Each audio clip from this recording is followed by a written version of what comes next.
Hello, this is James Brown. It is 3:44 in the morning. Technically, I think it's July 31st.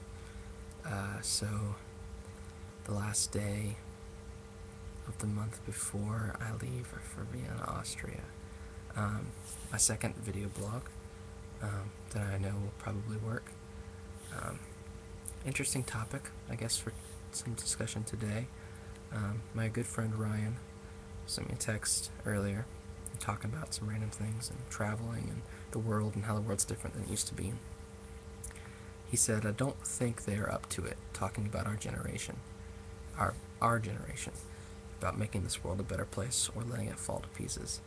He said, I honestly think the internet is bringing a new dark ages. That led to a lot of really good discussion. Is the internet leading to new dark ages? A lot of people would think that makes no sense. The internet is full of more information than ever before. How could it ever lead to new dark ages? And he had some interesting things to say. He said, we are the first generation guinea pigs to something so totally conscious shifting, and that it is impossible to regulate, and makes any type of nefarious whim possible. It might have to collapse to work the kinks out. Cyber warfare is another interesting thing, since our society is so utterly dependent on this new idea invention on so many levels. He said, perhaps there was a certain virtue in unraveling info rather than instantly acquiring it. Schools are turning into the internet with all its many distractions. Kids can look up whatever they need to know anytime, rather than think about how to understand it. He's totally got a point. Yeah, information is readily available, which means you don't have to memorize it. I mean, I used to know several numbers, even when I was a kid and didn't have anyone to call. I used to memorize numbers. I don't need to anymore because I've got this. You know what I mean? You don't need it. And when you don't use part of your brain, that part of the brain isn't as good. It's just like not using your muscles. If you don't use just the same muscle over and over again, it's gonna not be very strong. Now, I don't fully agree with him. I think there's a little bit something else to be said. I don't think, quite frankly, that it's going to lead to new dark ages. I think, on the other hand, the internet makes the dark ages impossible simply because there is so much information out there. The dark ages were really spawned by a lack of availability to information, not anything else. Just no one could get information, so they didn't have it. Now, I guess you could say new dark ages is because there's so much information that no one gets it.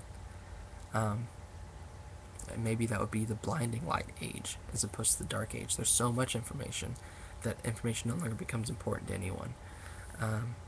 But I told him this. I think the internet makes a new dark ages impossible, but it does push a wider gap between those who are lazy and those who are motivated. The lazy need to know less than ever before, while the motivated have the opportunity to learn more and more easily than at any other time in human history. So, whereas the internet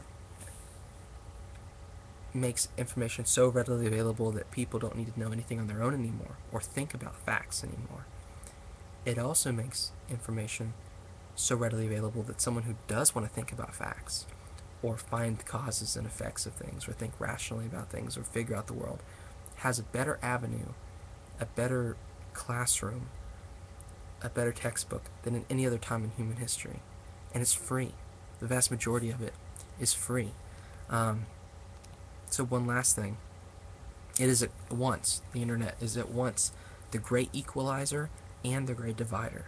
It creates an equal chance for people around the globe in any situation that can access a computer to learn as much as possible in an egalitarian way. It doesn't matter if you're a poor Indian farmer who has access to the internet or a rich white kid in Sacramento, California.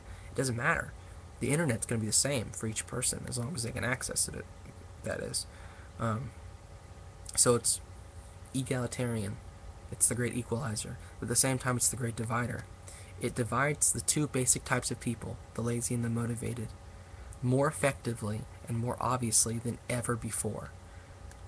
If you're stupid or you're lazy and you don't care about learning, then you don't need to. Because all the information's right there. It's right behind this screen. It's right behind this. All of it. Everything you want. You don't need to memorize it anymore. Someone else can tell you because someone else has written it down probably or made a video about it.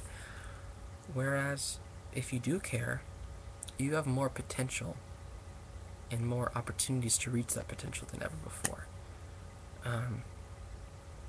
My friend was right. We're guinea pigs in this new generation of social networking, social vlogging, just the sharing of information on a scale never even dreamed of by other generations.